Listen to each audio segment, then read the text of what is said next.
Hey friends, this is the Mrs. Volpe from our Half Acre Homestead, and this is a video response to GaryMules' video about Utah wanting people to register their gardens. Now, I'm looking at three different things here.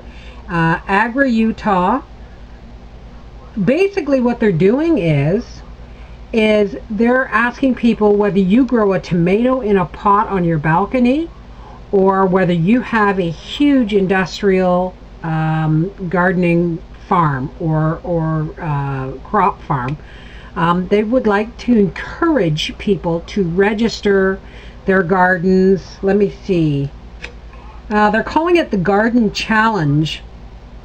The Utah Department of Agriculture and Food recognizes the self-sufficiency and sustainability of our Utah citizens, and we want to acknowledge that quality by issuing this challenge.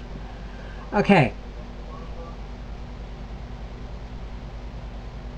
They're using buzzwords like self-sustainability and self-sufficiency, but they want you to register your garden, whether it's a tomato in a pot, and they're even giving out, for every 1,000 gardens registered, they're going to throw out a $500 gift certificate. Okay, nothing's free, folks. I'm with GaryMules on this. The way I look at it is when the government is encouraging people to register and they're giving you gifts to register, they're looking for information. I know, it sounds really paranoid, but all I can say is the same thing I said to GaryMules. Nothing the government says or does is by accident. Every word, every law, every sign on the road is deliberate and with much forethought. They can wrap it up in all the pretty packages they want, try to lull people into some sense of community security, but you can bet your ass they just want to know where they can get their hands on food fast if they need to. And if you register, you're giving them permission to take it when they feel they need it or want it. That's the truth. Registering with the government, even if you're growing a tomato in a pot, they want to know who's doing what, who's self-sufficient, who isn't. It's creepy. It's really creepy.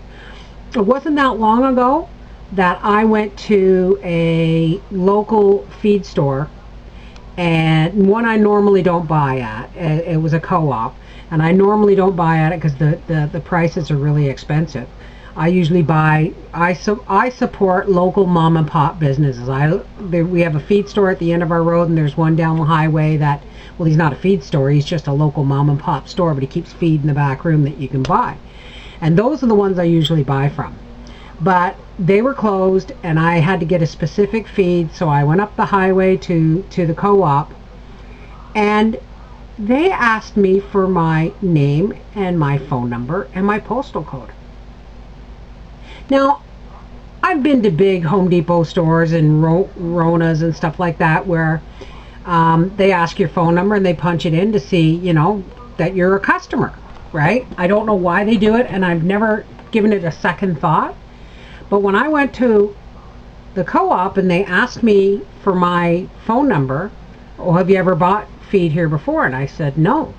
And they said, well, could we have your address, please? I said, my address? I said, you want my phone number and my address? Well, just your municipality. And I went, what if I don't want to give you my phone number and municipality? She said, then I can't sell you feed. I said, you cannot sell me feed if I don't give you my phone number. No, madam, I'm sorry. I said, now look, I can understand it if I was buying massive quantities of chemical fertilizers or something, suspicious, okay? But a bag of feed? Sorry, madam. That was it. I won't go back to that store. They have no right to tell me that I have to supply personal information to buy something from them. That's just not going to happen. Mom and pops for me. So the things that we've taken for granted for so long, we have to start opening our eyes to. okay? Because I don't have to give personal information. Like, you know, you're putting things, say you're applying for something on the internet and they want your social insurance number or your social security number. No, that's none of your damn business. You want to know how much I garden? Come and weed my, like GaryMules said, come and weed my friggin' garden. You think it's our garden? It's not. It's my garden. And my husband tilled it. We planted it. I'll be harvesting and canning it. And as far as I know, that feed store where I bought the feed, where they wanted my name and my phone number, and I did consider giving false information, but I'm an honest person, okay? But the thing is if they have my name, phone number, and they want my phone number, my name, and my address for me to buy feed, what does that tell me? That tells me that they are storing information about feed I buy. I don't know.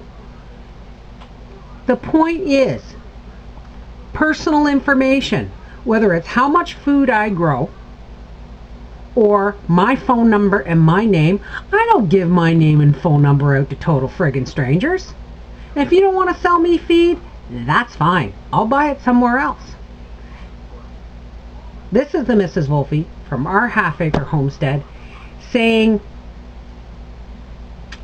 you give out your information or you register stuff, you're giving license for strangers to come into your life. It's that simple. And when the strangers is the government, it ain't simple anymore. Have a great day.